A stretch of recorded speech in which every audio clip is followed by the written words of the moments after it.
चला तर विद्यार्थी मित्रांनो, माझ्या युट्यूब चॅनलवरती तुम्हा सर्वांचे अगदी मनापासून स्वागत करते। विद्यार्थी मित्रांनो, तुम्हाला इंग्लिश समजते पण बोलता येत नाही। आज मी तुम्हाला एक असा टॉपिक शिकवणार आहे की ज्यामुळे तुम्ही इंग्लिश बोलायला सुरुवात नक्कीच कराल आणि तो टॉपिक आहे सहाय्यकारी क्रियापदे, दॅट मीन्स हेल्पिंग वर्ब। तर बघा विद्यार्थी मित्रांनो, मी आज तुम्हाला हेल्पिंग वर्ब्स म्हणजेच त्यालाच आपण ऑक्सिलरी वर्ब्स म्हणजे सहाय्यकारी क्रियापद, ठीक आहे, हे सिंपल आणि इझी मेथडने शिकवणार आहे। तर व्हिडिओ पूर्ण बघायचा आहे। जर तुम्ही व्हिडिओ पूर्ण पाहिला तरच तुम्हाला समजणार आहे, अन्यथा स्किप केला तर पूर्ण गोष्टी तुम्हाला समजणार नाही। तर बघा, हेल्पिंग वर्ब म्हणजे काय ते सर्वात प्रथम आपण जाणून घेऊया। तर हेल्पिंग वर्ब म्हणजे असे वर्ब्स जे मेन वर्बला हेल्प करतात सेंटेन्स कंप्लीट करायला। तर बघा विद्यार्थी मित्रांनो, समजा for example she is going, I am a girl. तर अशा पद्धतीने आपण हेल्पिंग वर्बचा वापर वाक्यामध्ये करत असतो, ठीक आहे। आता बघा, या ठिकाणी हेल्पिंग वर्बचे मुख्य दोन प्रकार आहेत, ठीक आहे। पहिला जो प्रकार आहे तो आहे प्रायमरी ऑक्सिलरी आणि दुसरा जो प्रकार आहे तो आहे मॉडल ऑक्सिलरी। तर हे तुम्हाला लक्षात ठेवायचं आहे की हेल्पिंग वर्बचे किती प्रकार आहेत, दोन प्रकार आहेत, एक प्रायमरी ऑक्सिलरी आणि दुसरा आहे मॉडल ऑक्सिलरी। आणि हेल्पिंग वर्ब म्हणजे काय, तर हेल्पिंग वर्ब म्हणजे असे वर्ब्स जे मेन वर्बला हेल्प करतात, ठीक आहे। वर्ब म्हणजे काय हे अगोदरच आपण आधीच्या व्हिडिओमध्ये पाहिलेलं आहे आणि वर्बचे फॉर्म पण मी तुम्हाला आधीच्या व्हिडिओमध्ये शिकवलेला आहे। वर्ब म्हणजे काय तर क्रिया, ठीक आहे, क्रियापद। आणि क्रियापद म्हणजे काय तर क्रिया, आपण ज्याही क्रिया करतो त्या सगळ्या क्रियांना आपण वर्ब्स म्हणतो। उठणे, बसणे, खाणे, पिणे हे सगळं हे वर्ब्स मध्ये मोडतात, ठीक आहे। आणि हेल्पिंग वर्ब म्हणजे वर्ब्सला मदत करणारे शब्द, त्यालाच आपण हेल्पिंग वर्ब्स म्हणतात। परत आपण एक लक्षात घेऊया की या ठिकाणी मुख्य दोन प्रकार आहेत सहाय्यकारी क्रियापदांचे म्हणजेच हेल्पिंग वर्ब्सचे, प्रायमरी ऑक्सिलरी आणि मॉडल ऑक्सिलरी। तर आपण पहिला प्रकार या ठिकाणी व्यवस्थित पाहून घेऊया, मग आपण दुसरा प्रकार पाहूया। तर बघा, पहिला जो प्रकार आहे प्रायमरी ऑक्सिलरी। तर आता बघा, या ठिकाणी प्रायमरी ऑक्सिलरी मध्ये कोणकोणते वर्ब्स, हेल्पिंग वर्ब्स येतात। मग या ठिकाणी टू बी जर पाहिलं तर या ठिकाणी एम, इज, आर, वॉज आणि वर हे सगळं म्हणजे ह्यालाच आपण टू बीचं रूप म्हणतो, ठीक आहे। मग टू बीचे रूप कोणकोणते आहेत, तर एम, इज, आर, वॉज, वर।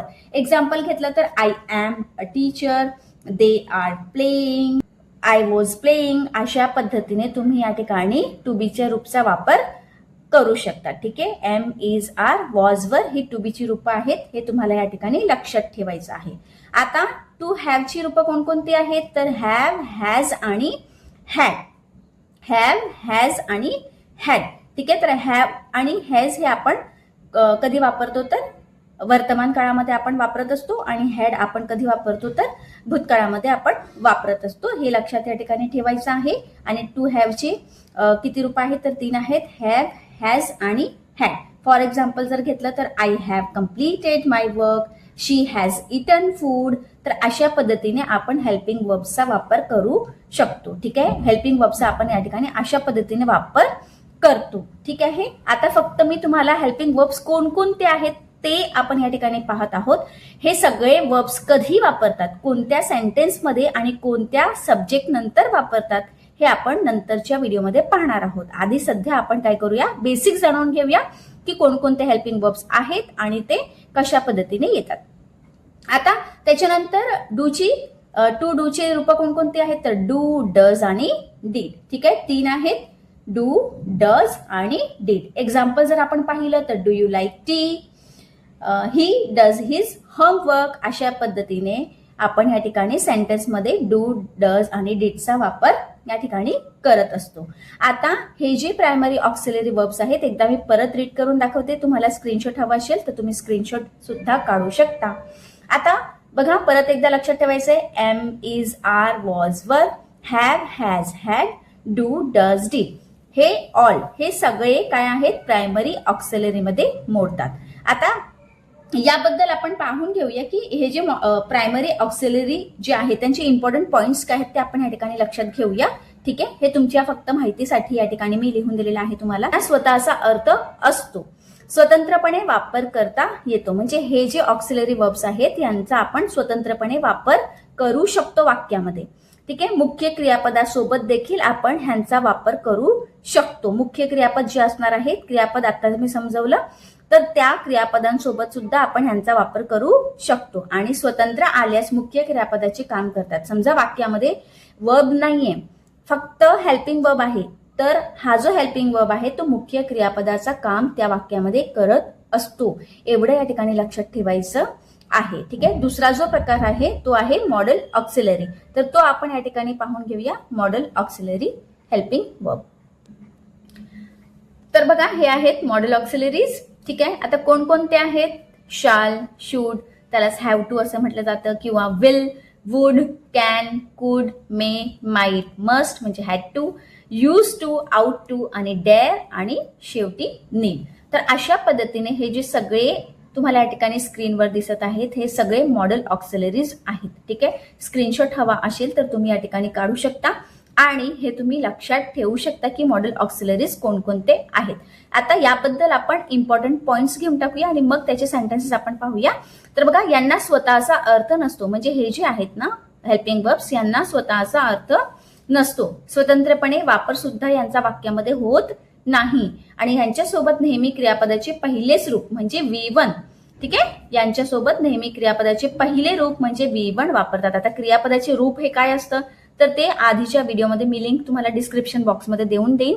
ते तुम्ही जाऊन चेक करून घ्यायचं आहे की वर्बचा पहिला रूप हा काय असतो. ज्यांना माहित नसेल त्यांनी तो व्हिडिओ जाऊन नक्कीच पाहून घ्यायचा आहे.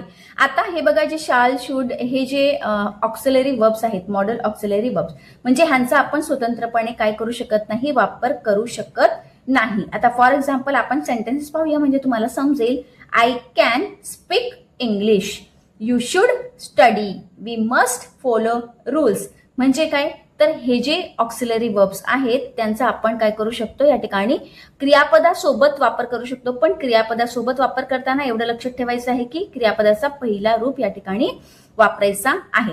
तर अशा पद्धतीने हे दोन प्रकार आपण या ठिकाणी पाहिलेले आहेत. पहिला प्रायमरी आणि दुसरा मॉडेल ऑक्सिलरी. आता तुम्हाला प्रायमरीमध्ये कोणकोणते येतात आणि मॉडेल ऑक्सिलरीज मध्ये कोणकोणते हेल्पिंग वर्ब्स येतात, म्हणजे सहाय्यकारी क्रियापदे कोणकोणती असतात, हे या ठिकाणी तुम्हाला लक्षात ठेवणे अतिशय महत्वाचं आहे. परत एकदा सांगते की आज आपण या व्हिडिओमध्ये फक्त बेसिक कोणकोणते हेल्पिंग वर्ब्स आहेत तेच आपण पाहणार आहोत. ते आपण कधी वापरतो त्याच्यासाठी आपल्याला प्रत्येक स्पेशल शब्दांसाठी म्हणजे प्रत्येक मॉडेल ऑक्सिलरीज किंवा प्रत्येक प्रायमरी ऑक्सिलरीज साठी आपल्याला या ठिकाणी स्पेशल व्हिडिओ बनवावा लागणार आहे. जर तुम्हाला त्याच्यासाठी स्पेशल व्हिडिओ हवा असेल तर मला कॉमेंट बॉक्समध्ये तुम्ही नक्कीच सांगायचं आहे. तर कोणत्या मॉडेल ऑक्सिलरीवरती किंवा प्रायमरी ऑक्सिलरीवरती तुम्हाला स्पेशल व्हिडिओ पाहायचा आहे किंवा पाहिजे असेल तर तुम्ही मला कॉमेंट बॉक्समध्ये नक्कीच सांगायचं आहे. आणि दुसरी गोष्ट विद्यार्थी मित्रांनो की काही विद्यार्थ्यांचा कॉमेंट आहे की ऑनलाईन आम्हाला क्लास इंग्लिशचे सुरू करून द्या आणि ते पण बेसिक पासून. तर विद्यार्थी मित्रांनो प्रयत्न चालू आहे, लवकरात लवकर आपण या ठिकाणी ऑनलाईन क्लास तुमच्यासाठी मी अवेलेबल करून देणार आहे. थोडीशी तुम्हाला वाट या ठिकाणी बघावी लागणार आहे. ठीक आहे. जशा पद्धतीने जमेल त्या पद्धतीने मी तुम्हाला नोटिफिकेशन देईन. तुम्ही माझ्या चॅनलला सबस्क्राईब करून ठेवायचं आहे, बेल आयकॉन प्रेस करून घ्यायचं आहे, जेणेकरून जी काही नोटिफिकेशन असेल ती तुमच्यापर्यंत नक्कीच पोहोचेल. तर बघा, या ठिकाणी परत एकदा मी तुम्हाला दाखवून देते. तर बघा विद्यार्थी मित्रांनो, तर या व्हिडिओमध्ये तुम्ही आज हेल्पिंग वर्ब्स कंप्लीट शिकलात. आता फक्त तुम्हाला प्रॅक्टिसची गरज असणार आहे आणि कोणकोणते हेल्पिंग वर्ब्स असतात ते तुम्हाला या ठिकाणी लक्षात ठेवायची गरज विद्यार्थी मित्रांनो आहे. ठीक आहे. तर बघा, हा जो व्हिडिओ आहे तो स्पेशली त्या विद्यार्थ्यांसाठी आहे जे बिगिनर आहेत, ज्यांना हेल्पिंग वर्ब्स म्हणजे काय, कोणकोणते वर्ब्स आपण वापरतो वाक्यामध्ये, कशा पद्धतीने वापरतो, तर हे जे माहीत नाहीये तर त्या विद्यार्थ्यांसाठी म्हणजे स्पेशली बिगिनरसाठी, ज्यांना अजिबात इंग्लिश येत नाही त्यांच्यासाठी ही सुरुवात आहे. तर अशा पद्धतीने तुम्ही जर हे जे छोटे छोटे टॉपिक्स आहेत ते जर लक्षात ठेवले तर नक्कीच आपण एक दिवस इंग्लिश बोलायला नक्कीच शिकणार आहोत आणि इंग्लिश तुम्हाला हळूहळू समजायला सुद्धा लागणार आहे. बघा, इंग्लिश समजत नाही किंवा इंग्लिश समजते पण तरी बोलता येत नाही, तर अशा विद्यार्थ्यांसाठी हा व्हिडिओ आहे. तर ज्यांना हा व्हिडिओ आवडला असेल तर त्यांनी नक्कीच, सर्वांनाच मी असं म्हणत नाही कारण खूप कमी लाईक्स मिळतात, खूप मेहनत असते, पण विद्यार्थी मित्रांनो लाईक तुम्ही खूप कमी करतात. तर ज्यांना मनापासून हा व्हिडिओ आवडला असेल त्यांनी नक्कीच लाईक करायचं आहे आणि हो, शेअर करायला मात्र विसरायचं नाही. आणि हां, आतापर्यंत जर तुम्ही माझ्या चॅनलला सबस्क्राईब केलं नसेल तर सबस्क्राईब करून माझ्याशी कनेक्ट नक्कीच व्हायचं आहे. भेटूया आपण नेक्स्ट व्हिडिओमध्ये. धन्यवाद.